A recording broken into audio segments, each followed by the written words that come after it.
Le diagnostic du siège. Les signes fonctionnels au niveau du grêle, donc comme je vous disais tout à l'heure, plutôt par strangulation, on aura des douleurs qui sont violentes, des vomissements qui seront précoces, et un arrêt des matières et des gaz qui sera un peu plus tardif et qui peut être incomplet.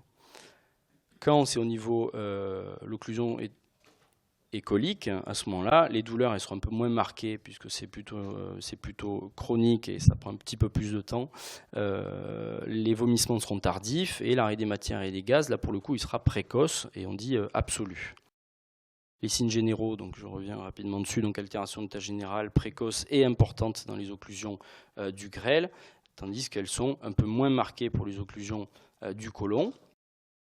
Le météorisme, il est un peu plus discret, central et périombilical pour les occlusions du grêle, tandis que le météorisme, comme je vous expliquais tout à l'heure, sera beaucoup plus important et encadre et diffus dans les occlusions du côlon.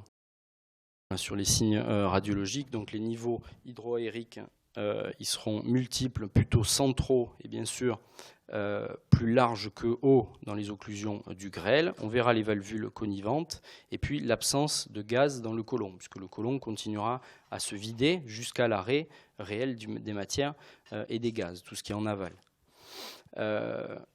Pour les occlusions du côlon, donc les niveaux hydroaériques, ils sont donc peu nombreux, ils sont plutôt périphériques, donc dans le cadre colique, et ils sont plus hauts que larges. On pourra voir les ostrations coliques avec la présence de gaz dans le côlon.